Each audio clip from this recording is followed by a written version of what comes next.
we've been working on YouTube Shorts. So since July 6th, we published 8 of them, kind of that were our own, and then we're working with Recoup, who published a handful more since a couple days ago, basically every day as we're leading up to launch. And the last 21 days, then we've generated 3.1 million views.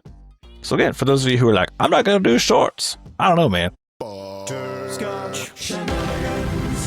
Hey everybody, welcome to episode 583 of Coffee with Butterscotch, the weekly podcast for indie game developers. I'm Seth and I'm the games programmer. I'm Adam, the web developer. I'm Sam and I'm the artist. And we are Butterscotch Shenanigans. Today is July 27th.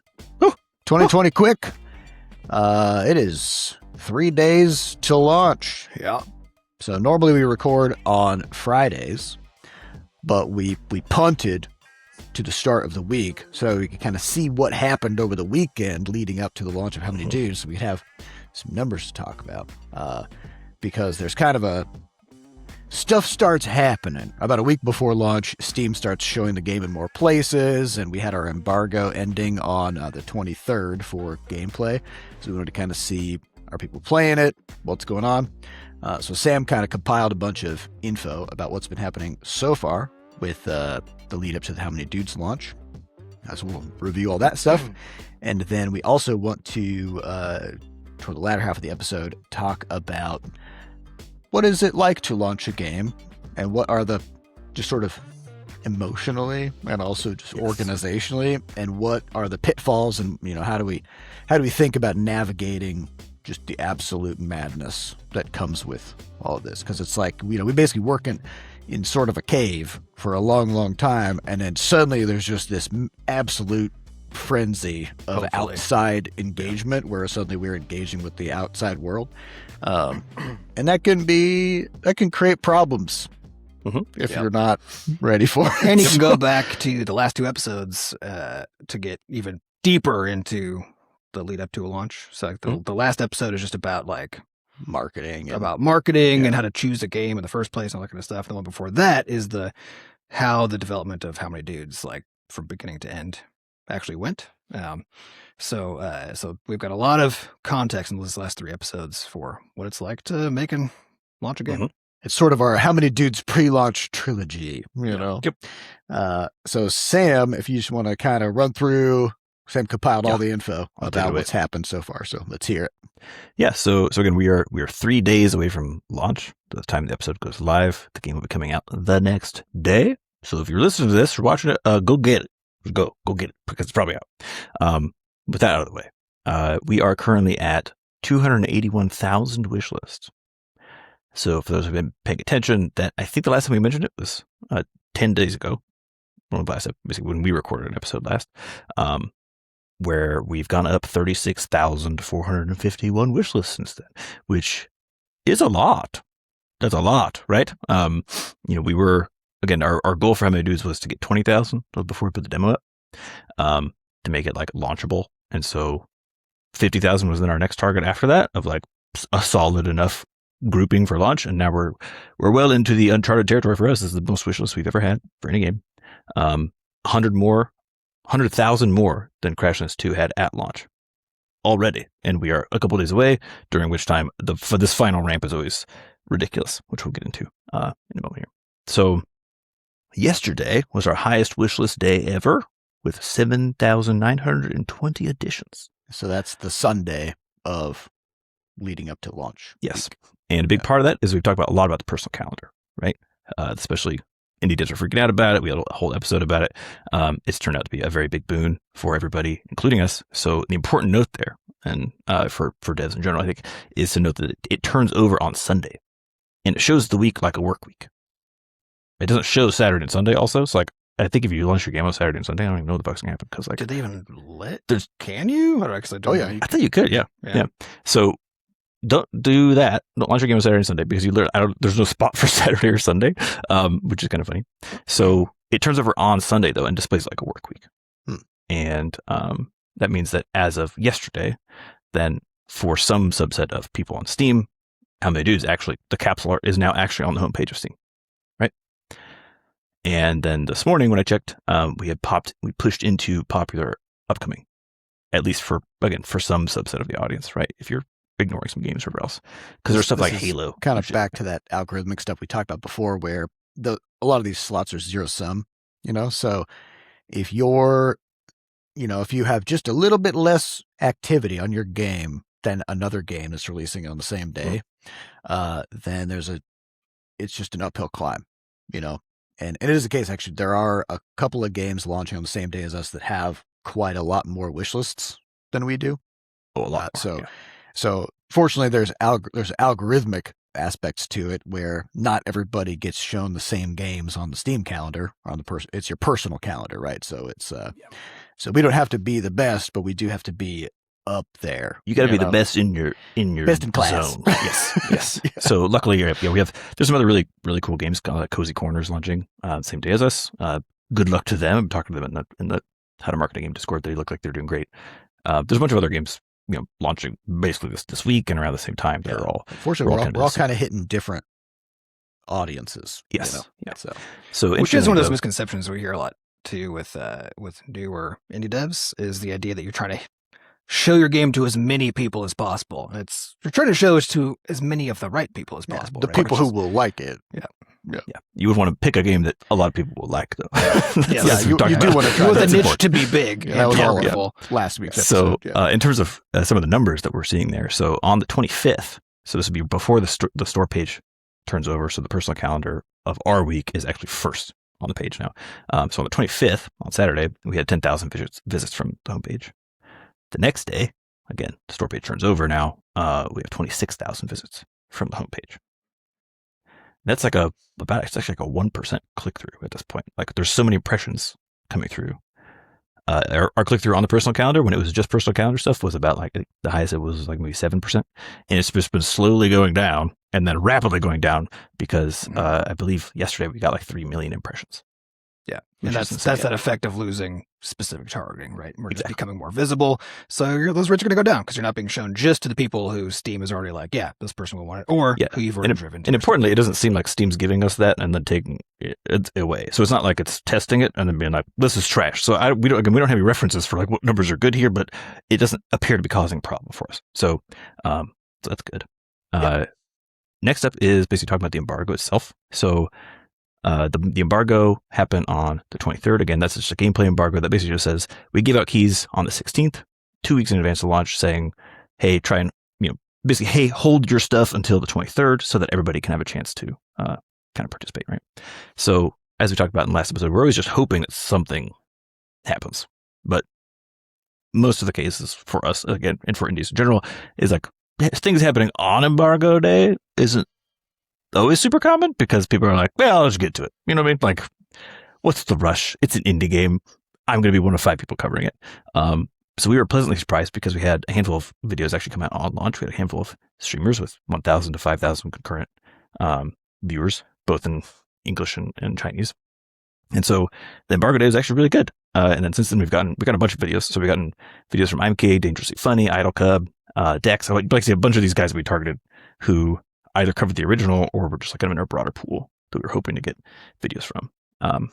And similarly, the videos seem to be doing well. Again, like that's always the big question is like, do they perform well on the person's channel or are they kind of duds? Seem like they're doing well. So, and we did have an embargo break because like we said in the last couple episodes, it's going to happen. There will always be an embargo break. And it's a good note, which is like, it's always annoying, but it's this combination of things, which is like, on the one side, as a dev, you're like, I spent a year on this, 2 years, whatever. How dare someone, do this kind of thing. On the other hand, you got to recognize, like, for creators, the volume of crap that they're pushing through to try to find things that are actually relevant to them or that they want to cover in their channel is very high. And then even beyond that, it's like they have a tendency to just grab a key and go and like kind of skim the information, which is where always the problem comes out. There's like no scenario in which you can send out 2,000 emails to people and have one person not like mess it up a little bit. So it was nice. I mean, it wasn't a big deal. It's like it was also only like 24 hours ahead of time, so luckily, it wasn't like a week early, which would have been but also you just gotta. So this kind of comes to what we'll talk about later, which is this idea of just you got to keep your head on your shoulders during this time. and think about what really matters, you know? So, and what are the consequences of something? So with the embargo break, all that it does is it sort of makes the rest of the people who were waiting for the embargo to release their videos, it pisses them off or bums them out. Yeah, it's less a problem for you than it is for the other people. Yeah, and cover it. That's the whole point of the embargo in the first place, is so that people don't have to be racing, you know, to try to get their content up. Yeah, and so it's your job in that situation is to just assume that the embargo was broken accidentally, because it always was. It always accidentally. You just reach out to the person, say, hey, just let you know this was the embargo date. If you could take the video down and then republish at the date, and every single time, like, oh shit, sorry, because they don't want to do it. And so, as far as the consequence of an embargo break on the marketing or on the launch of the game, it doesn't have one. As long as someone responds, I think, what I mean, like the scenario we had with Crashlands is a little bit different, because the person had put a video up and then left. Yeah. And it left the country for like a little, something, they were on a plane, I think, for like 16 hours or something. So it was up for like a day and a half. Versus this one was up, I think it was like an hour and a half or two. Yeah, but in either case, it's not like that thing that happened, tanked the launch of the game or anything like that. It's just it does kind of throw a wrench into your marketing plans. Yeah, but it's hard to tell whether it really affects the entire marketing. I would say it's definitely something that more affects the person who did it than it will affect you. Yeah. If that makes sense. And that's why they do get very apologetic and kind of freaked out about it, because like they don't get blacklisted by anybody who's sending them keys, right? Especially for a game that they discover, right? And they don't want to be publicly known as an embargo breaker. Don't send this person stuff because they don't read the emails. And among the small community of like really successful influencers and streamers and stuff, right? You don't want to be known as among all of them as the person who can't who like keeps breaking the embargo and makes it so that everybody else has to get mad at that person for not waiting. Yeah. So there's a lot of pressure for them not to do that if they're at all successful. Yeah. No, I will say though, as far as like embargo breaking comes from basically people skimming emails or not clocking that either what the date was or whatever. But there's one other aspect of the influencer coverage that we've had that's been interesting to see, and this is one that we actually haven't had before happen, which is they keep announcing that the game's already out. Oh yeah, inaccurate information. Yeah, that's like another piece of it, right? Yeah, because you put together like press releases, you put together these emails, and you're painstaking about it. You know what I mean? Because you gotta be. Every time we talk about the game, we have the launch date and the platforms. We talk about when it's coming out, where it's coming out, no matter who we're talking to. Yeah. Yep. But again, people are going to get every aspect of what you're talking about wrong. It's just like it literally happens constantly, whether it's the genre of the game, that happens a lot, whether it's some of the specifics about the dates. In some cases, even the name of the game. Yeah. Well, Crashlanders. Yeah. So again, it's one of those things like you can't get too bad about it, because the reality is like that it doesn't. It all comes down the wash. It all comes down the wash, and the reality is like, again, it doesn't matter. It's like, okay, if someone goes to buy it and they're like, oh, I still have to wishlist it. Oh, it's on July 30th. The video is wrong. They're not like, no one gets mad at you. I mean, every now and then you'll get. This is pretty rare, but you will get somebody who thinks that the devs are doing something sinister because like the player's receiving conflicting information, and but just don't worry about it. Yeah. Again, as with all these things, it's fine. Just water off a duck's back. Handle it if you need to, but like for the most part, it doesn't matter. Yeah. The exciting thing is the fact that anything is fucking happening. To be honest with you, because that's the rarity. That's the miracle amidst all this stuff. Yeah. So with that note, I mean, we are at our peak demo concurrent players since February. We had a big spike in February when we did I believe it was when we launched the like translation stuff toward the end of January, and we got the game picked up by a few Chinese streamers. The first that was opening the demo to new groups of players who previously couldn't play it. So yes, and so there was a big spike in February. But aside from that one kind of spike, this is basically our highest peak CCU since like January, right? Had that the one moment I'm in. So yeah, and we did update the demo with some new sort of sneak peeks into some of the new systems. We added 12 out of 36 trinkets. and the food dude and some new game systems, and also the new game mode ensemble mode where you can choose some of your dudes in advance. So we added that to the demo, which I think that also added to the confusion that people had because they would see a streamer or YouTuber playing the game with all these new dudes. And the YouTuber will never disclose like, oh, I'm playing a full version of the game in advance, and the demo doesn't have all these things. Well, again, even especially if they think it's they don't even know, right? I guess my point is, even if they did, it doesn't matter. People don't. Yeah. So then people basically see all this new stuff, and then we deploy a demo update, so they see that how many dudes demo just updated, and then they think that what they're seeing in the video is what the demo has. So there's been some confusion around that, but I mean, as with all things, we always joke about how when we're putting together even like a tutorial in the game or something, it's like, oh, we need to teach this to players. Can we just like write it out? Can we just put text there that says how this works? And it's like, no, you literally can't do that because I think it won't work. The most important note to me about the demo is that the update went very smoothly, and two is that everyone seems to love it. Oh, so it's going great. Some people are confused about what exactly is in it, but that's just like a footnote, on the smallest bit here. It does kind of speak to the challenge of launching a game and doing pre-launch stuff when you have a demo out, right? Like I think that's just no matter how you approach it, there's going to be a lot of players who are like, wait, is what I'm playing in the demo, is that what I saw in the video or not? Which is also part of why it matters so little, at least in our case, is also because we did update the demo. Because if we didn't, then there would be a really big, I think that would be a bigger problem. That's actually a really good note. Yeah, I think it was a really good. Our call was basically to either just not to basically take the demo down for launch or to update it.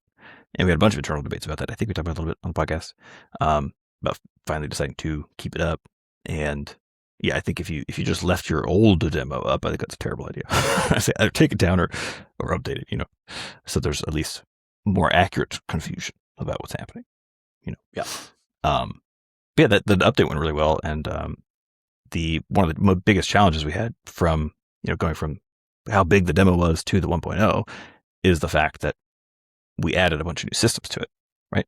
And we know the systems work, of course, because we did the beta, we've been playing it, but we talked internally about how it sort of felt like making a sequel in a weird way. Like you can't, even though most of your audience is not going to be people who played the demo, right? If this goes well, the reality is that a portion of your audience is, and they're going to be very loud if they're like disappointed by, or like if something about the transition, the stuff you added somehow gums up their experience or their kind of mental model of how it works, which was a line we were kind of trying to make sure we walked effectively. Especially when it comes to making certain things more difficult, right? Yes. Like if you want to adjust the balance of something where you change someone's favorite dude, the reason he's their favorite dude is because of how strong he is, right? And it's like, well, if you make him a little bit weaker, then people are mad, or but what we found so far is everything's been great. I think it's because we changed everything. Like we changed so much shit. Completely overhauled. Yeah. But and also the game is so reliant on the randomness factor, right? That even if we change a specific thing that somebody doesn't like, there's like some other thing that there's enough stuff overwhelms it, and it's actually hard to identify. I don't like that this happened because there's so much stuff happening. Well, and I think a lesson there, because we saw this with Slay the Spire 2, where they keep getting review bombed because they're tweaking the balance of things, and they're tending to tweak the balance of things that people kind of exploit. Where it's like if people find a extremely optimized path that guarantees a win, like I'm just gonna do that every time, and then if they take that away, then people get upset. So I think one of the interesting strategies that we're going to have to think about if we do some kind of post-launch update of how many dudes is, even if we have some balance changes that we want to make, probably make them in a bigger batch. Because like if you just like, hey, here's a new update this week. The update is that one thing you like. You're not going to like it anymore. That's very true. I guess true. You got let there be enough. Let there be a cloud. You need a spoonful of sugar to help the medicine go exactly. down, Yeah, well, I think it's also people are a little more tolerant of the idea that like a whole bunch of stuff has changed. Therefore, it all has to work together, right. and there's a little more tolerant of the idea rather than just being like literally this one thing that I liked is now worse. Right. Rather than it had to be a little worse because of all these other changes. People have enough nuance that at least a large enough fraction of them can like tolerate that the noise will be less. But it's as funny, long as the game feels good afterwards, anyway. You know. Yeah, it is funny to think about because, of course, like again, on the design side, you get very narrow on it. Where whether you're looking at stats or player feedback or whatever else, where you're like, oh, we need to fix this one problem. Let's just fix it and deploy it. But I think when you have a game out, you have to consider the basically the player bases or the fans' psyche as an element of how you deploy things. You can't just because it's not just the game you're fixing it, that you're interacting with at that point. You're interacting with people's perceptions of the game and how they feel about it. Yeah, it's the same idea in software in general, game software, whatever. There's the idea of the environment that the game lives in. So like what operating system, what hardware, what the input devices, whatever. The player base is also part of that ecosystem. It's part of that environment. It's part of what dictates what it feels like to play the game, right? And how the game works, basically, right? So you do community perception, people chasing the meta, and whatever. It's weird. So then on the other side, we've been working on YouTube Shorts. So since July 6th, we published 8 of them, kind of that were our own, and then we're working with Recoup, who published a handful more since a couple of days ago, basically every day as we're leading up to launch. And in the last 21 days, then we've generated 3.1 million views. So again, for those of you who are like, I'm not going to do shorts, I don't know, man. You leave a lot of wish lists on the table. Yeah. Leave a lot of stuff on the table. Of traction. And one of the interesting things there is that what we've this is a vibes thing because of course I can't math it out actually, but in terms of attribution, but it seems like to me that the kind of the rate at which you get subscribers on a video is related to how many wish lists you're going to get. Almost to a 1-to-1. And typically for us, that rate has been around like 1 wish list per 1,000 views on something like a short. But some of these more recent ones that like subscriber rate, which is the same, has been climbing up to like 2.5, 3x subscribers or potentially wish lists per 1,000 views. And so they might be more efficacious than we had thought originally too, in terms of like just how far you could go with some of these. But the reason we can't tell is because now there's so much stuff going on that we can't disentangle what's coming from what. And so we've lost the ability basically to know what the impact of any one thing or kind of thing is on the game. Unless it's like more is better. In Steam, and Steam has stats on it. Yeah. So the last short that I'd published was about basically framed around just doing a dumb thing and happening to basically by releasing the demo with all the content in it that we had at the time, which we've talked about that on the podcast before, and we just called it a demo but released literally everything. It was just a game. That one's gotten 750,000 views so far. The Finance Dude video from a couple days before that has up to 1 million views at this point. And again, there's certain metrics that we look for. We've talked about this in previous episodes, but one of them is that idea of the stay rate. So this is just on YouTube because it's the only platform that has good analytics. It shows you how many people swipe away in the first 3 seconds versus stick around. And that number typically climbs up over time from whatever it starts at. But typically, if we put out a short and then like within the first couple hours, if I see that that's like 70, 75%, then I'm like, okay, that's a solid video. It'll probably get a couple 100,000 views. The best ones that we have tended to start closer to 80 or like just above 80%. With the Vampire Burrito short, the $1 million viral video that we had before, I wish it was $1 million. Yeah, being around an 84% stay rate. This one has a 96% stay rate. This most recent one about being a dummy and getting 100,000 wish lists, which is insane. And I posted that. I'm in like a little group of other devs who are doing short form stuff, kind of swapping notes. And everyone was like, "What the fuck?" Like, that's what we said too. Yeah, we were always like, "What?" I was like, "I thought it was glitched."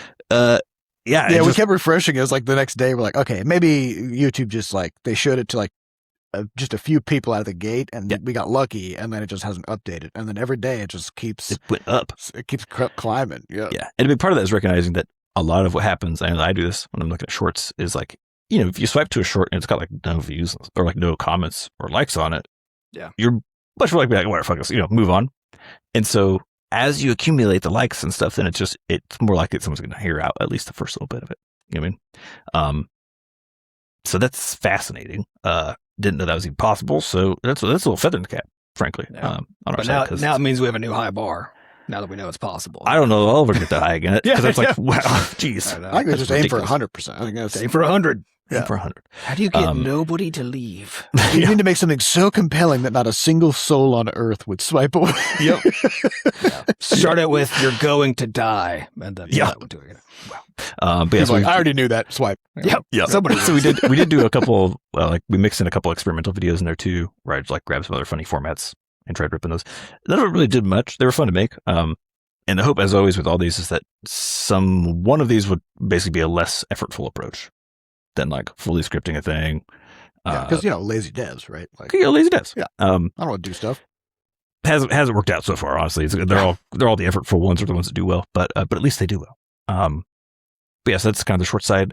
And in terms of like other funny bits, we showed up in the ADHD memes subreddit.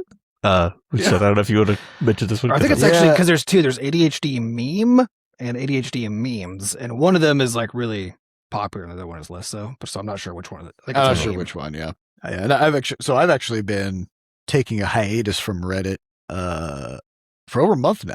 I just haven't looked at it, and Healthy. so I didn't know any of this stuff was going on. But yes, one of my gaming buddies sent me a link to it, and then somebody else I know sent me a link to it, and then Carl found it. So, I don't know, like, does everybody I know hang out in the ADHD memes? I've never even heard of this. Everybody we know has ADHD, so probably. Yeah, but it was funny because somebody had taken a snapshot of the ADHD trinket in How Many Dudes, and the ADHD trinket just you can put it on a dude type, and then for the remainder of that run, that dude type will every 4 seconds. All the dudes of that type will just stop attacking whatever they're currently attacking and dash across the battlefield to the furthest enemy away from them and start attacking that. And they also gain a move speed boost. And so it's a weird one because on the face of it, it's like, why would that be good? Like just have my dudes just suddenly run away and just do something else. But there are a lot of dudes that scale in various ways, either off of move speed, off of dashing, or off of distance traveled. And so there's a whole bunch of ways you can put ADHD on different dudes. It's like one of the best synergizing items, honestly. Yeah, and make them extremely powerful. It's also a good example of the approach we took to the game in general, which was we would think of things that would be fun to represent somehow, right? And because we all have ADHD, we were like, ooh, how can we get like can we give a dude ADHD? Yeah, how would that be represented in the context of the game, given how the game works and stuff, right? And so the idea was like, it's the idea of like the dude loses he's hyper focused on the guy he's attacking, and then he just starts doing something else. And then he just goes and does something else, right? Yeah. And so what's funny though was that, and this is basically the reason why I don't use Reddit anymore, is that people on Reddit really love to just kind of work themselves up into a frothy frenzy. And they love to perceive slights and attacks where there isn't one. And so in the case of this one, it was a lot of people in that thread commenting about how great. Once again, these neurotypical game developers are coming in here who don't understand our life or what we deal with, and they're stereotyping what it means to have ADHD with the, oh, look, a shiny object, I'm going to go do something else now. Meanwhile, nobody who's complaining about this looked into the fact that all three of us have ADHD, and it's something that we do deal with, and we think it's hilarious sometimes, And also, it makes your dudes overpowered as fuck, which is the whole point. It's a great trinket. And honestly, like in a physical game like this, I personally think it's a great representation of ADHD. And there's a metaphor layer there, right? And that was the other thing too. Is of course like it was just a screenshot taken out of context without even saying what the game. Yeah, nobody even knows the game. So nobody even knows what the game is, and so people are like, it would be better if it was like, and then they would describe some other behavior. But it's just like not even about the can't even work in the game. Yeah, but to be fair. There was a handful of people who did not get upvoted, who jumped in like, by the way, just so everybody knows, like the creators of this game do have ADHD. I didn't know. Nobody gave a shit. Everybody just wants to, upvote the mob. Mad. People love handing out pitchforks, we have the level of ADHD where like I personally forget to take my ADHD meds about 1/3. Or of the you time. take them and then you forgot that you took them. Oh, that's the And then worst. you're like, do I gamble? gamble Do and I take blow it? up my heart today or have a good day? I still haven't taken them great twice. I've managed to avoid doing that, which is My such a good- best was the day I took melatonin instead of Oh, yeah. because I wasn't paying attention. You'd be like, wow, I'm like, fuck, I'm so tired. my best one is one because I also my cats are on an anti-anxiety med. Can't remember, Yeah. like somewhat fluoxetine. Fluoxetine, which is Yeah. I can't Yeah, remember whatever it is. But so every morning I have to give them that, right? And one morning I was on ADHD autopilot, and I just took my cat's meds instead of my. And of course, you put it in your hand. You're like, yeah, just fucking took it. I must have those in put this mouth. in my hand for a reason. Yeah. Yep. Yeah. So man, the stupid shit we deal with. Yeah. So I mean, here's the thing. Anything we put in the game, we put in there in good faith as like either like lighthearted joke. Like, yes, we did make the game about stereotypes.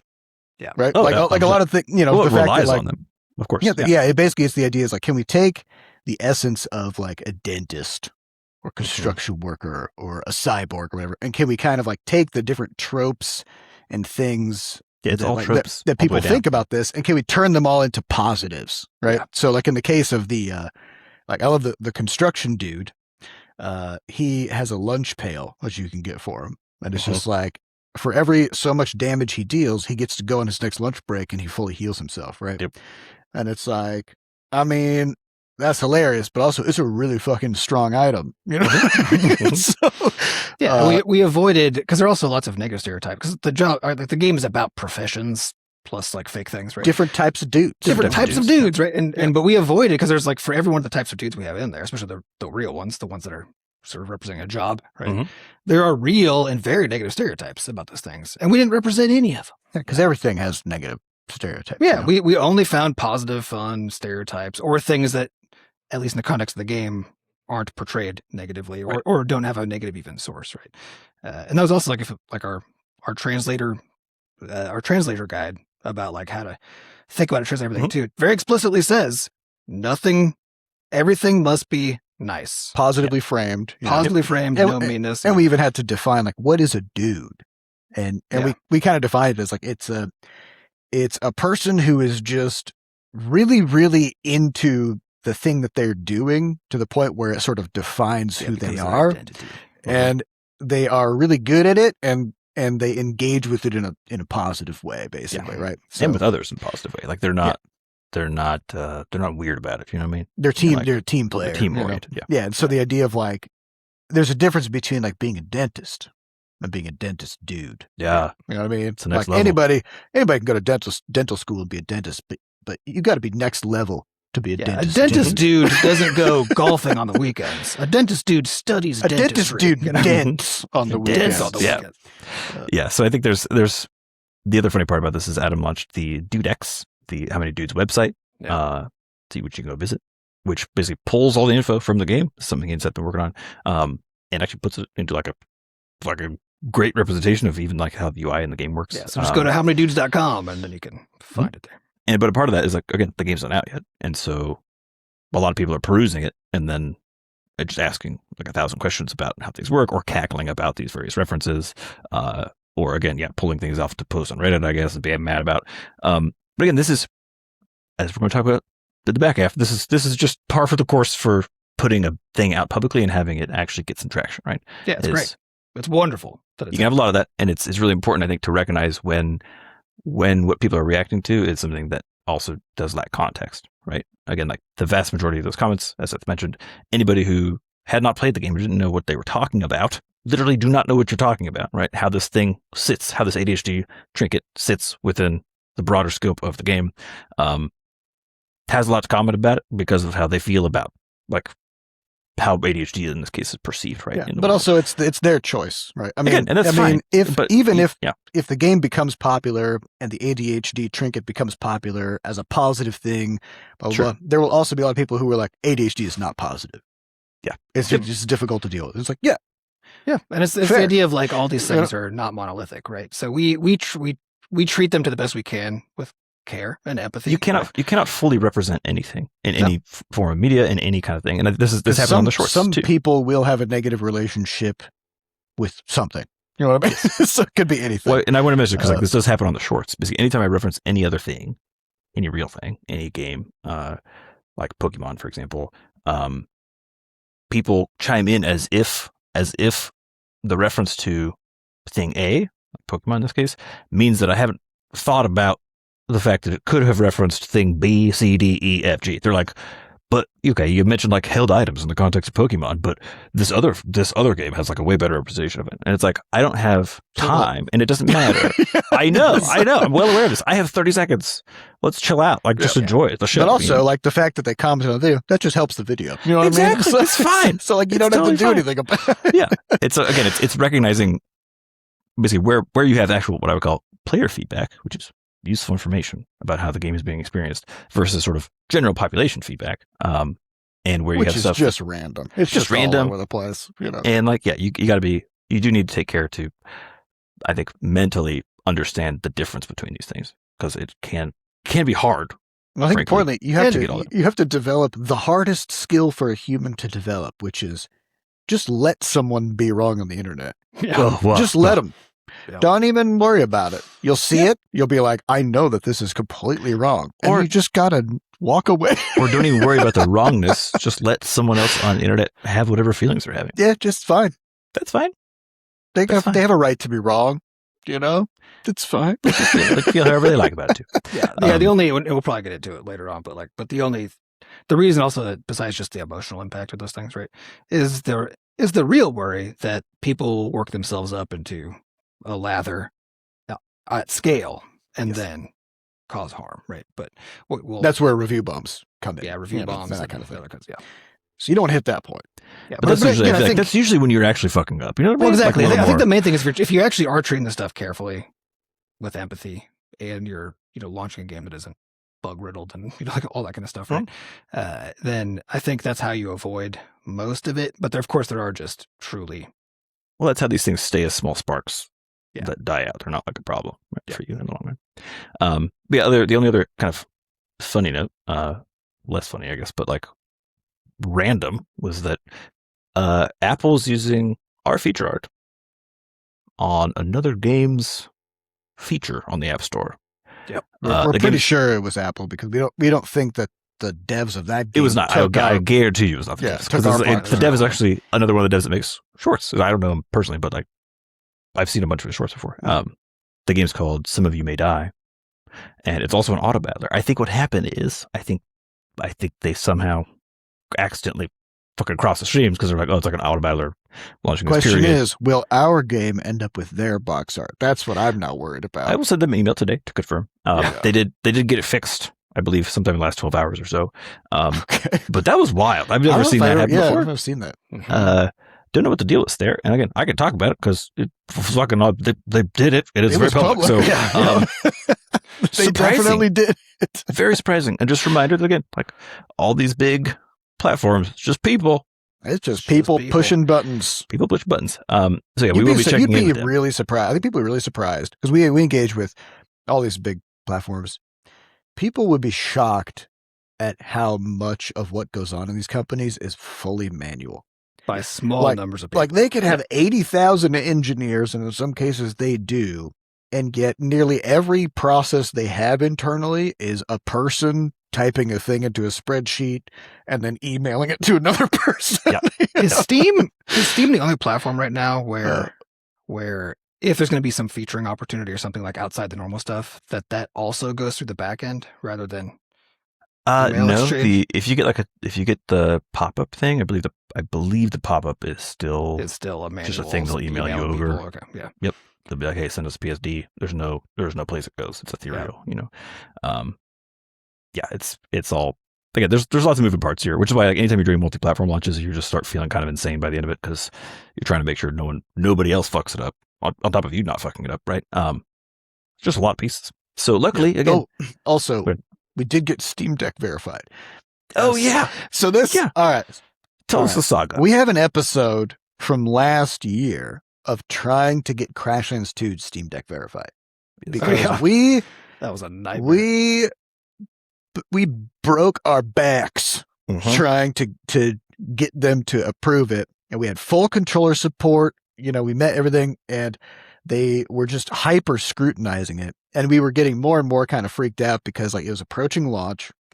And then some other games came out. I think it was the Oblivion remaster, and it clearly doesn't meet many of, because they have all these requirements about frame rates and control schemes and font sizes and all that stuff.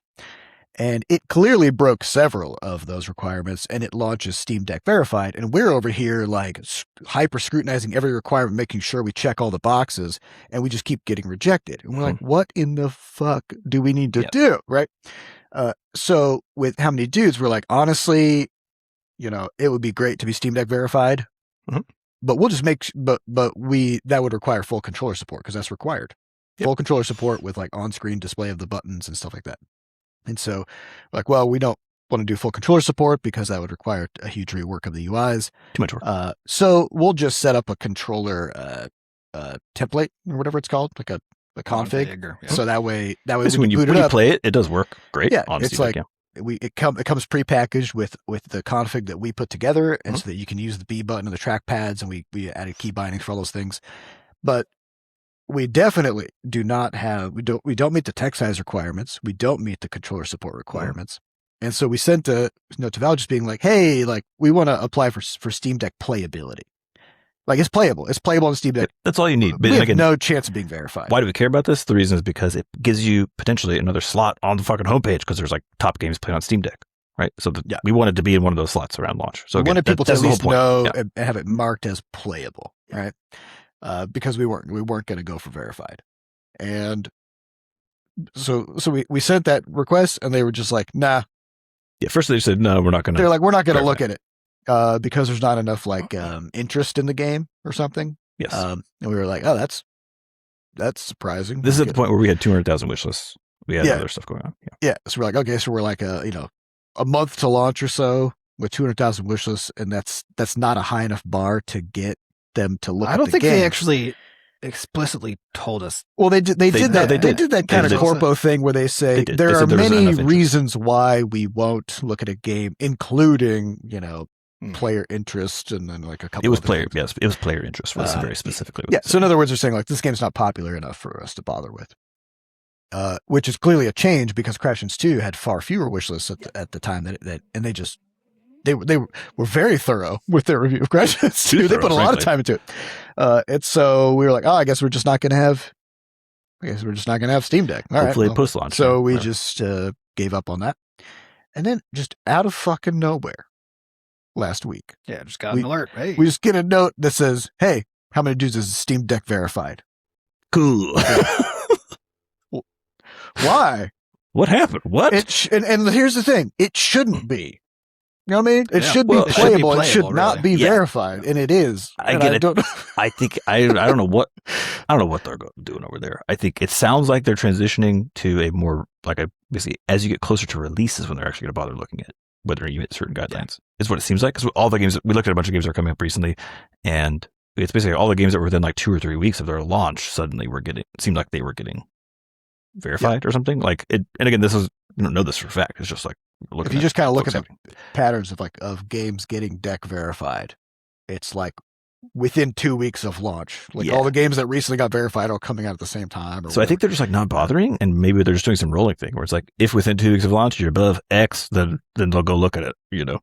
But yeah, as far as what counts, I don't know what they're doing. But now I'm the reason we specifically asked for playable is because, again, deck verified is supposed to mean something. We didn't meet the benchmarks. Deck verified has never meant something. We didn't want to be verified. As we told them this a year ago. We were like, just don't call it, just don't put a difference in these, because you're not accurately doing this to Oblivion. You're not accurately doing this in a game anyways. Yeah. So if you're going to waive the requirements, what are they there for? Yeah, because Steam verified means either it passes all the verified requirements, or it's good, or a lot of it has a lot of. It might be really popular.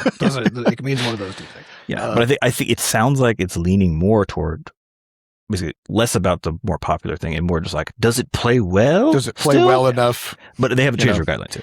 That's my guess. So and that's the thing. It'll say deck verified, and like I said, it is fully playable on Steam Deck. The frame rates are good. The controls all work. Yeah. Everything's fine. And so I'm okay with it, but it was just compared to last time where we had to do so much and we just couldn't get it. And this time we gave up and then just got it for no reason. Surprising. The other last like interesting notes here, as far as like where all the numbers sit. One is that we are overrepresented in English versus Steam's baseline kind of demographic data, right? And so this is just like an interesting note because Crashlands 2 was massively overrepresented on Chinese in particular, largely due to the first game's popularity kind of in that market. And so again, this is the first game we've had that has actually had a large English audience, right? Where we're actually on Steam, where we're actually seem like we're actually able to resonate with that with the audience, and probably a lot of that is from all the influencer stuff that we've been doing. But yeah, I don't know. It's just like an interesting. I think it's because when you're looking at these things, it's always just like, what does it mean? Yeah, what does it mean? And I think to me, the obvious thing that it means is because we already know, we saw, right, during the demo, during the December boost in particular, right, which is when the bulk of our wish lists came in kind of all at once, right, in the lead up to this time period where now everything's accelerating again, right? But at that time, it was all that, and that was aggressively driven by English-speaking YouTubers. Right? We only had English in the game. And we only had English in the game until February, right? And so we are kind of necessarily going to be overbalanced and overrepresenting English compared to the Steam baseline that's representing, right? And as we've gotten closer, we've been getting more of our Chinese activities happening. We've seen some Portuguese stuff go up, right? We're starting to see like the pool grow up and shift, but it has a lot of catching up to do, a lot to meet the huge weight of all of the English-speaking players that we've already collected. Yeah, this is interesting. And in other words, again, we're not a publisher, so we don't have like 10 launches a year to ask the question like, okay, how do these apples and oranges compare, right? All we have is games that we've launched, the most recent one being Crashlands 2. So I do want to give a little run-up. You didn't want to also compare to Levelhead? What's there to compare, okay? What's there to compare? So, yeah. Levelhead so good. The best game nobody plays. I have been getting YouTube comments from Levelhead players. They're like, oh, you guys made this? And I'm like, you played that? That's basically my Honestly, I've had about a similar number of people be like, oh, you guys made Freeway Mutant. You guys made Levelhead. Freeway Mutant was a game that we just put up. We made it in 8 hours. We put it up on Google Play. And I think it's been unpublished for a long time. We put it up on Google Play. It got like 50,000 downloads. It wasn't monetized or anything. We just put it up. And then we took it down after a while. And still, I hear about it. Yeah, it's funny. But yeah, so this is basically looking at a comparison of Crashlands 2 versus how many dudes in the T-10 to T-3 days of launch. Basically this last week for us, which is 3 days of launch. So what's been happening comparatively? So one, Crashlands 2 in the same window got 54,259 visits to its store page and almost no homepage traffic at all during that time. How many dudes, by contrast, have gotten 225,000 visits? So basically, 4x, right? 4.5, or 4x, yep. Yeah, and 85% of all of its impressions are from the homepage, and 35% of all of its visits are from the homepage. And again, that's just a personal calendar doing work. That's what I want to point out. As far as anybody who's worried about that personal calendar thing, if you get on there, great about it, because the difference in impressions is insane. So how many dudes? 8 million impressions versus Crashlands 2, 323,000. Yeah. So the click-through rate is 16x, but that's a lot of impressions. Yep. And then the wish list gained during this window for Crashlands 2 was 9,500. For how many dudes is currently at around 34,000. So again, like a 3.5, 4x increase, 4x, which is crazy. So again, everything looks like it's going to go well, but we don't know how anything. You don't know. How does it translate? How does it translate? You could have a peak demo that's like popping off and maybe no one gives a shit about the game. I don't know. It's hard to say. So, yeah, we're still waiting to see. But I think that gets into the final bit for the day. But the summary is though, everything looks better than it ever has for anything we've ever launched before. Correct. By a wide margin. Yes. And now we have to find out in 3 days if that Does it translates If into it delivers. also the game does way better than anything we've ever done before. Well, that brings us to the final bit, which is how do we prepare for a launch? Yes. So I guess we talked all about like the technical bits and bobs, right? Or like how you manage your press, shit. When do you do things? Timeline, yeah. This is not that. This is basically saying, okay, you have a team of human beings who have brains. They're looking and at stuff feelings. and feelings. How do you make it so that the launch experience can be basically where you can somehow bubble the positive aspects of the fact that you and your team somehow fucking launched a game, which is insane, right? In terms of just like how hard that is to do. And then how can you sort of separate that from expectations around whether it's basically units sold, earnings, again, influencer coverage, any of those things where you're basically using external metrics to say, how well did we do, right? And I think those are kind of the two major pieces of it, right? Well, and importantly, depending on platform, you're not really going to have a picture of your sales Yes. until, in some cases, like a week later, but In some cases, at a least month the later. next day usually. Yeah. And so, for us, we have analytics in the game, so we can have like a general sense of just how many people are playing the game and on which platforms. Mhm. So it's all anonymized, and we actually have a switch built in where we can sort of randomize as well, so that like only 10% of people send in analytics or that kind of thing. That way, if we start DDoSing ourselves, then we can just cut down the number of people reporting info. Because really, the purpose of that is just for balancing the game, so we can kind of see sort of like what people are doing and like what dudes they're playing with, essentially. But it also does give us a picture of just how many people are playing, right? Yep. And so the question is like, how do you approach this launch moment then in a way that preserves the sanity of your team, right? Yeah. So I think there's kind of two pieces to it. One is sort of the day of launch and kind of like the frenzy of activity that happens around that point. And then the other is the sort of business consequences of the launch and how you deal with that. So for the first part, in terms of dealing with what's happening on launch day, our approach is to just try to enjoy it. Where it's we don't expect anybody in the studio to basically get anything done that day. We are just engaging with the community. We are looking for any major issues that we might need to hotfix. Yeah, we're all basically on call through the first weekend. It's almost like a war room on the launch day, where like usually everyone's in the same room. We go through various checklists, click buttons, confirm. Do you see this here? Is it happening here? Double check.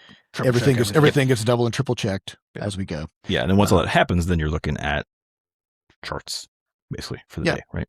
And watching Discord, and, right? To be like Discord in particular, like look out for bugs and issues that are coming up, and then otherwise charts, YouTube, whatever, just to see what's going on. Are people excited? Are people playing it?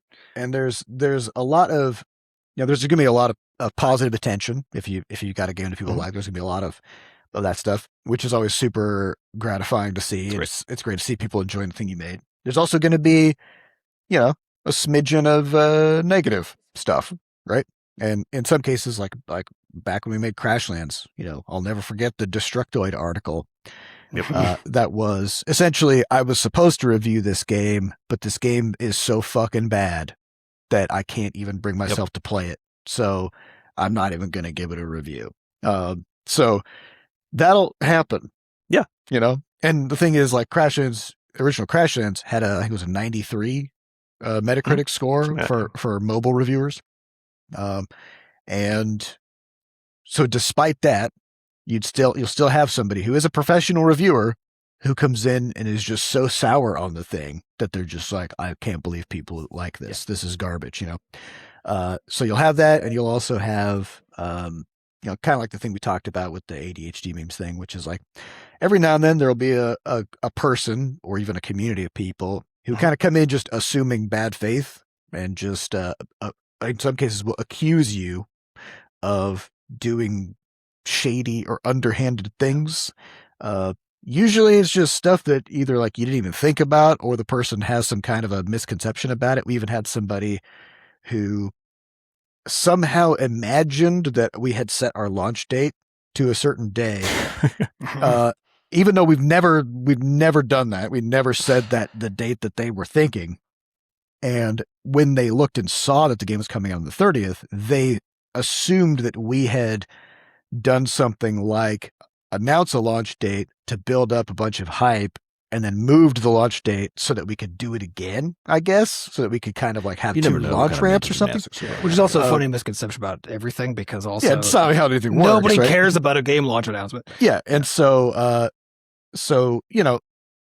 I think it was Carl, our QA tester and community person. He just kind of went in. He was just like, "Hey, it's July 30th. It's always been July 30th." And then after a little while, the guy was like, "All right, you know what? I think I'm not quite sure. I think I might have just misremembered." People always come in hot. Yeah, and so you'll get these weird things where people will just accuse you of stuff, and there's all that. So just like we were talking about before, you just don't worry about it. Yeah, well, the thing we tell our team to do is basically to collect things. So we usually will set up a thread, which is like, hey, any highlights you see, right? So whether it's a clip from a stream, a tweet, like these are very specific, like little things, right? That you just want to show the team, like take a snip of it, drop it in here. And it's because it gives you a way to react to what's happening by recognizing that it has some kind of emotional conveyance to you, but with recognizing like your job is basically farming these things like today, right? It's like going out and finding these things that are happening and kind of just putting them in a bucket, but not necessarily like worrying too much about them. You just put them in a bucket. So even like player feedback, it's like, oh, we're getting a bunch of responses about this. It's like, we do not have the bandwidth today, tomorrow to fuck around with solving any of these problems. We don't even know if they are real problems yet, right? Because you got to let stuff settle. You let stuff settle. So it's like, just put it in a bucket, honestly. So we set up usually little feedback buckets kind of on our system. We'll set up these highlight buckets. And that's kind of it, honestly, as far as like how we tell people to focus their attention.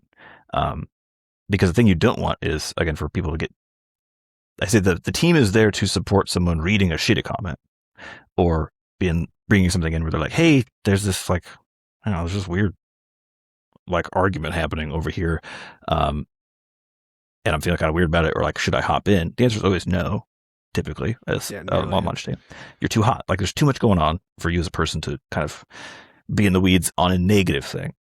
We're like, you could fully hop in if you're pumped, but like, do not engage on in a negative thing because you're just too, riled up in general. Yeah. And also like people, like I was saying before about Reddit, people on the internet love to be riled up. It's one of their favorite pastimes, right? And so, but they also don't, in many cases, they're just there for the entertainment of being riled up in a mob. Mm-hmm. And the next day they're just on to the next thing. You know what I mean? Like it never really mattered to them that much. They just kind of move on.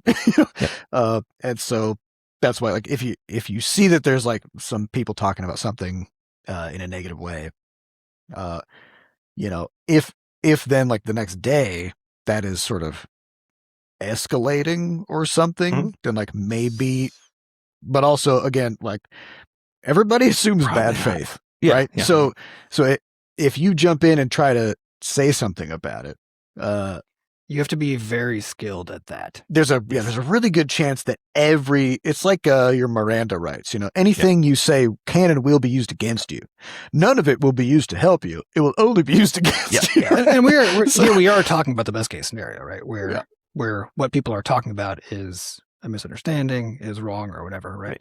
But also a lot of games, especially indie games, release with lots of bugs, with some weird design choices that like fuck up the beginning of the game.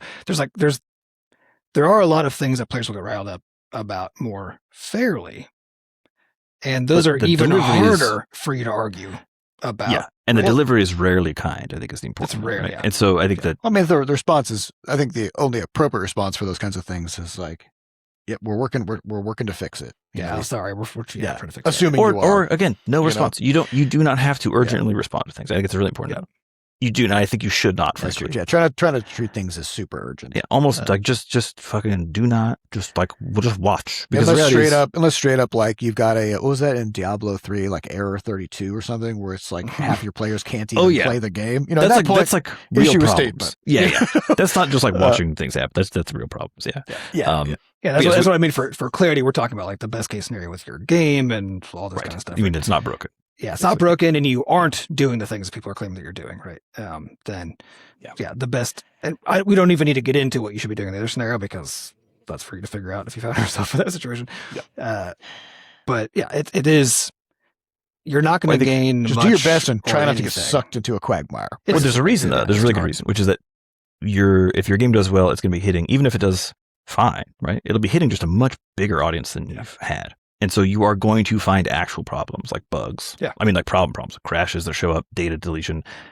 Almost guaranteed there's going to be some really weird edge case shit that comes up. There's almost no like possibility that it doesn't happen in some context.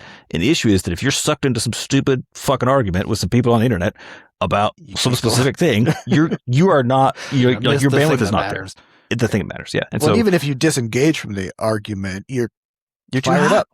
You know, yeah, it's just like it's hard to focus. You know? Yeah, so we hit all of our buttons. We do like a little, just brief kind of, we fucking did it, and then it's like, all right, everybody, just kind of hang out for the day. Again, clip some stuff if you want, drop it in here. If there's anything you're having a negative reaction to, don't post there. Like, drop it in here, let us know. And even that actually that's something that a team has to do a good job of. Also, is if you see something that riles you up as the developer, right? Yes. If you don't have to bring it to the group, don't fucking bring it to the group. If it's not actionable, like this is something you have to fix. If nothing needs to happen, which is you don't need to bring it all in house. You know what I mean? because now you're just going to damper the day. Yeah, the thing that you're trying to accomplish is staying on top of all the chaos and the negative stuff, even when it's rare. And if you did everything well, it's rare. But that's the stuff that just it fucks up your day. It fucks up the launch. It fucks up the team dynamic. It diverts attention from the stuff that matters. Yeah, and so you have to make sure everybody explicitly knows. Hey, did you see some asshole on Reddit say something? Right. Cool. Don't tell anybody else about it. It doesn't matter. You got to be internet comment Jesus. You know, you got to absorb the sins into yourself, so that others don't have to suffer from them. You know, you see some bad shit, it's like, all right. Whatever. We'll just let that again. sit. Does it matter? Probably not. And then for anything that you do where you're like, I feel like I need to get in there, you always got to check with someone else first, honestly. And again, even if you're doing the solo, fucking get a friend. Get you need an emotional support animal for fucking launch day. You know what I mean? Like it's a lot. Get someone who you can bounce ideas off of, or else because it can be heavy. Yeah, it can also be really heavy if the game launch doesn't do anything. Because we're talking about a case where there's a lot going on, right? But if a game launch flops spectacularly and nobody's playing it, you need that emotional support for that. For that moment. Well, so this is what I want to get to is basically when you're looking at numbers, how do we set up a frame that's appropriate? Because depending on the scale of your operation, the same number that you might be getting when you launch your game, you're like, oh, I got 1,000 sales on the first day. Like, fuck yeah. Might be one of those ones where if I saw 1,000 sales in a day because of our team size, I'd be like, oh no. It's be devastating. Yeah. So the numbers don't mean anything by themselves.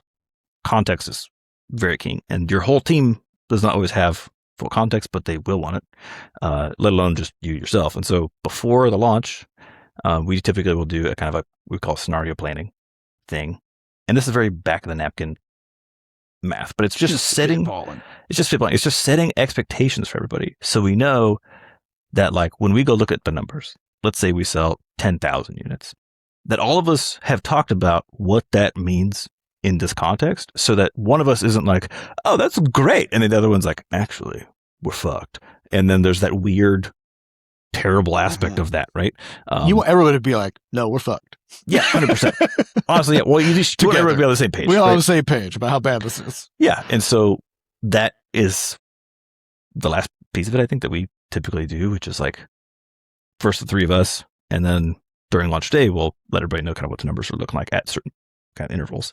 And, but we always provide some context for those numbers. Exactly. Just dumping numbers on your team, on people on whatever is unwise, and you should not do it. It should always come with context about what does this mean.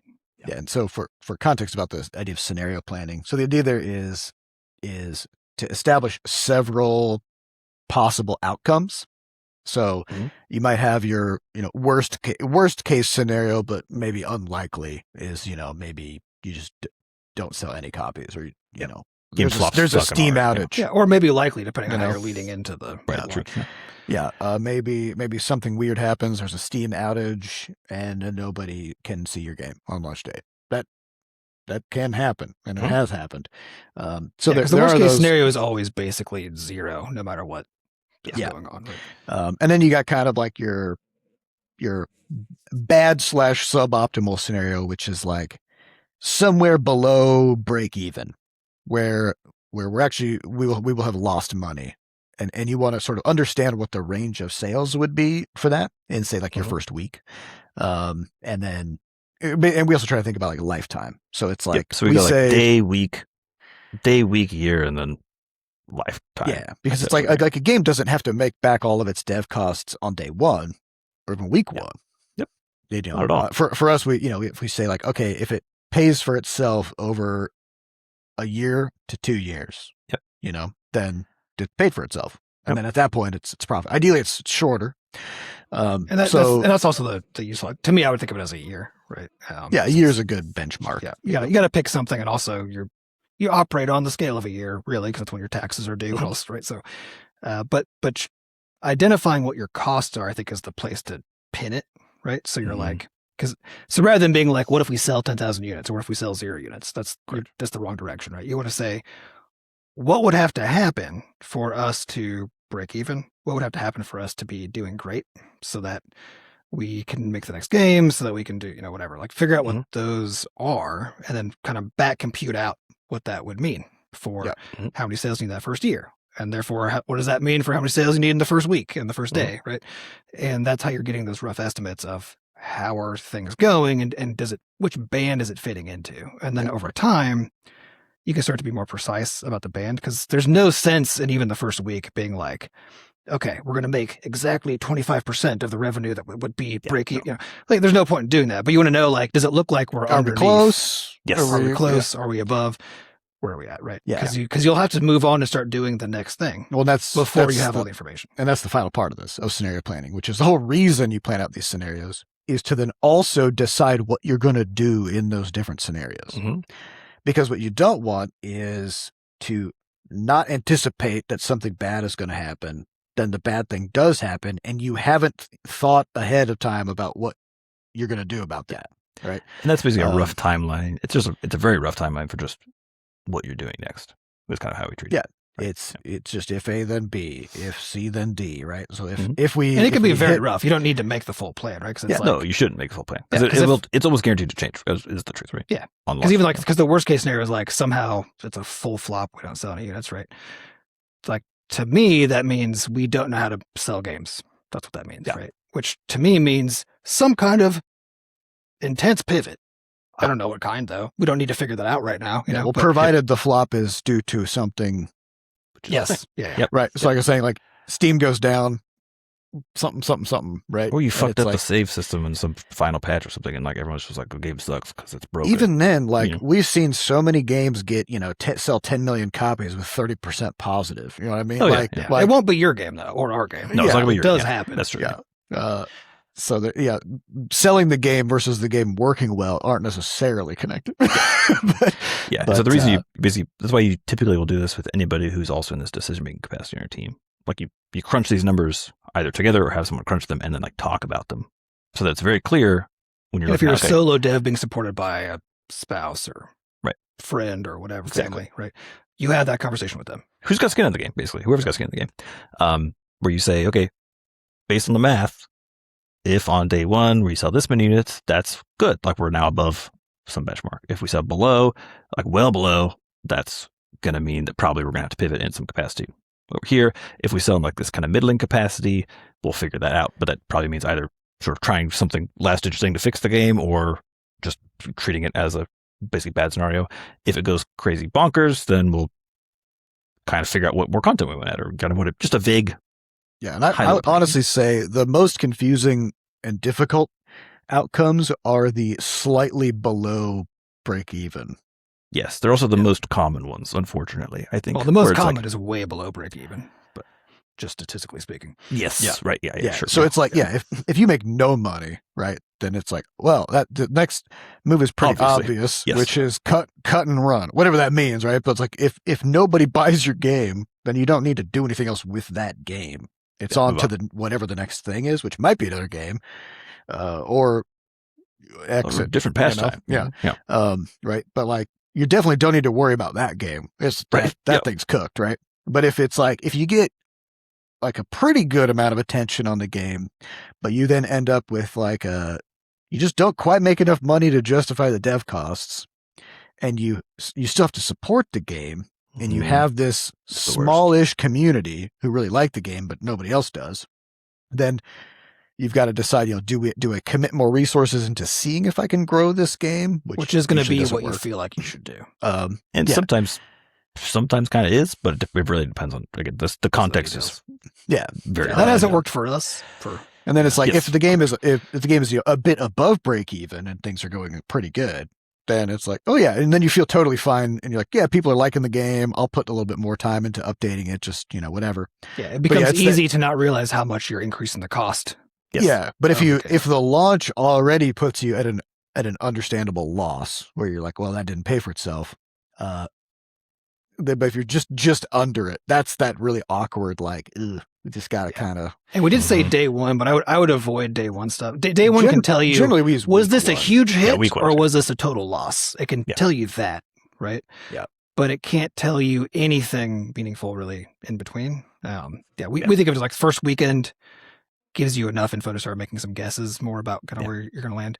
And then the first week in particular. First week is where you actually can like project, basically. Yeah. And I think, what did we say? Because we were looking at some numbers for, I think, our other games and stuff. What was it for the revenue breakdown for the first week versus first year? It's basically, like half, right? So, well, there's two types of games. There's games that follow the typical path, which is they have a pre-launch marketing hype, they launch, they convert some number of their wish lists, and huge spike, and then it collapses. Then it kind of trails off, which has been all of our games. So in that scenario, it's like 50-50, where like you'll make about half of the money of the game in the first week, and then the other half over the course. And that's assuming you're doing all the stuff that we're doing, which is like constant Steam sales and still actively marketing the game. So it's like whatever happens after week one, double that. Yep, that's probably your year one. Yeah. Very rough, and it'll vary by game, right? But it gives you a sense of But then there's the other type of game, which is that's the one you always want to be, which is that things just keep going up. Where like your week one revenue comes in, but then the sales keep increasing because word of mouth is spreading. People really like the game. It's becoming a viral hit or whatever. Yeah, back when I was Crashlands 2, it was like we just got to see it because we got to see Crashlands 2 going down while Blueprints was going Blueprints up. Just kept going up. And if you go to steamdb.info right now, whenever you look at this, it'll be the same. And look at trending games, you're going to see a mix of like games going up and games going down, right? Like it's just. So if you're one of the games that goes down immediately after launch, which again is the most likely scenario. That's most likely. Again, we're talking largely when we talk about launch. It's like most typically you'll see peak 3 to 4 days post the day of. It's over the weekend. It's over the weekend, so it's essentially 3 to 4 days. Post is when that's gonna be your highest, like you will go up for a few days. Yeah, highest peak players, and then the sales kind of follow a similar trend. Yeah, and so it's kind of if at the end of the first week you're actually like seeing just more and more sales day by day, right? Then that whole like double your first week revenue to get your year one revenue, that doesn't apply anymore because. Yeah, it's still a good rule of thumb, but it's not going to be remotely accurate anymore. It'll be a very conservative estimate. But just remember that it's inaccurate anyway until you start. Yep. And the thing about game revenue is it is just unpredictable. Yes. And in the sense that no matter when, until the whole year has gone by, you won't know for sure how much you make for the whole year because what happens at the very end of at least the calendar year, Steam sale, the biggest one of the year, right? Yep. And if you look at our own, because we do a monthly reviews of our finances, right?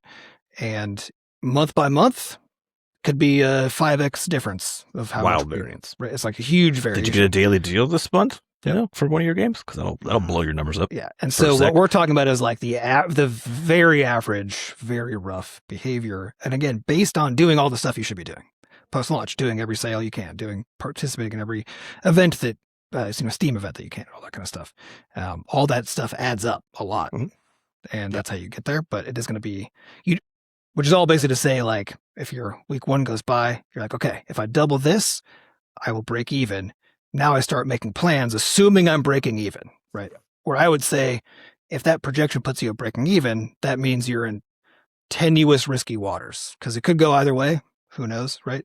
But either way, breaking even just means you're on a treadmill, and now you're still at high risk because now the next game has if to the be next one successful. doesn't do it, then Yeah. Because the goal the time is to get up cushion, above. right? Yeah, you have no cushion. You made your money back, but you're back at zero. Yep. Essentially. Yeah. So my interpretation of being like, oh, it looks like we're going to roughly break even would be, okay, we need to get the next game out with dramatically reduced costs. Is how reduced costs and or increased revenue, ideally both. Ideally both. You know.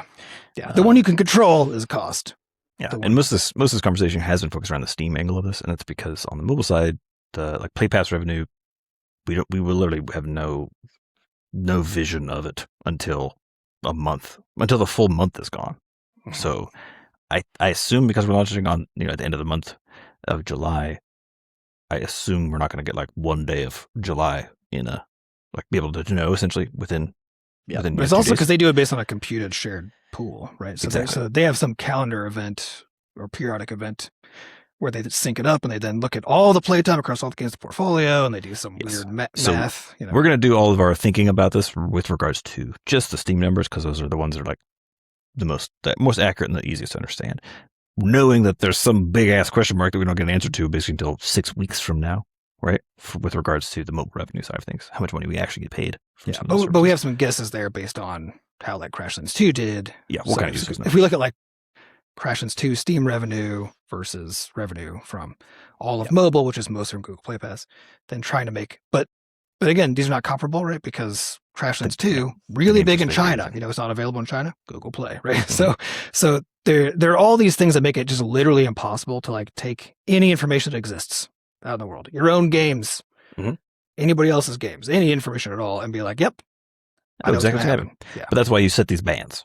Yes. Right. Because that way, again, you set them with your team, you say, or whoever's making decisions, you say, okay, here's how emotionally to respond, essentially, right? If we see a couple of these things, because that's how we understand. This number good, this number bad, this number confusing.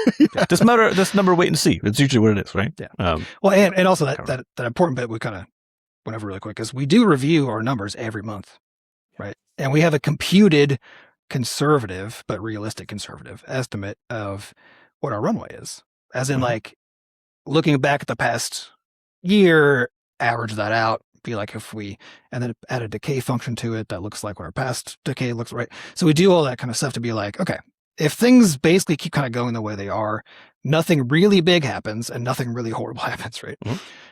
Then when are we just done? When are we out of money? Right. And I will say this is how startups operate, because they basically don't have reliable revenue and they just get infusions of investor funding. So which is how game studios work. Because you get infusions of game revenue. So we model our sort of financial forecasting after the startup model, even though we've been around for 14 years. And not taking investment. And we don't take investments and we don't have loans. But things have become no more predictable over 14 years. The fact is, like, launching a game every year, 2 or 3 is essentially like doing an investment funding round, right? That's where exactly like you got to get that cash all at once, and then you just got to kind of spread it out over. And you might need literal investors in the sense of publishers or. And I also this applies to non-live service, So we don't have ads, we don't have in-app purchases, we don't have recurring revenue within the game. We just sell the game, and so everything comes down to the launch. So we always frame things in terms of runway. But even if we did, with a live service game that is already successful, now you can make predictions, right? With a live service game you haven't launched yet, it's worth Yep. So I think that's the gist of it. Yeah. So we're very excited. The game's coming out in 3 days, from the recording of this episode and boy. 1 day from the release of this episode. I'm thinking we're going to break 300,000 wishlists by launch without too much trouble on Steam. Makes So very excited. I mean, it's our biggest Biggest thing we've done. Biggest thing we've ever done. Yeah. And I think next episode we record will be just the day after launch. Oh, true. Yeah. So we won't have a ton of info, but we will have vibes. Unless we Yeah. decide to punt that one to the following Monday. Yeah, also, unless so we we're punt. But Yeah. in any case, I guess we'll just see everybody on the other side. Yeah, man. So that's all the time we have for this week. We'd like to thank our producers, Fat Bard and Sampra Costa, for putting the podcast together. And thanks to our community moderators who keep our Discord running. To get more involved in the Butterscotch community, just go to podcast.bscotch.net, where we have links to the Discord, a way for you to donate to support the podcast, and links to the podcast archives. And of course, if you haven't yet, head on over to Steam and wishlist how many dudes, because it's coming. It's coming. You can also pre-order it or pre-purchase it on the App Store and pre-register on Google Play. On Google Play, that just means you'll get a push notification when the game comes out. You still have to then go buy it on launch day. For some reason, that's how it works. I don't know. Yeah. So, we don't need to get into that.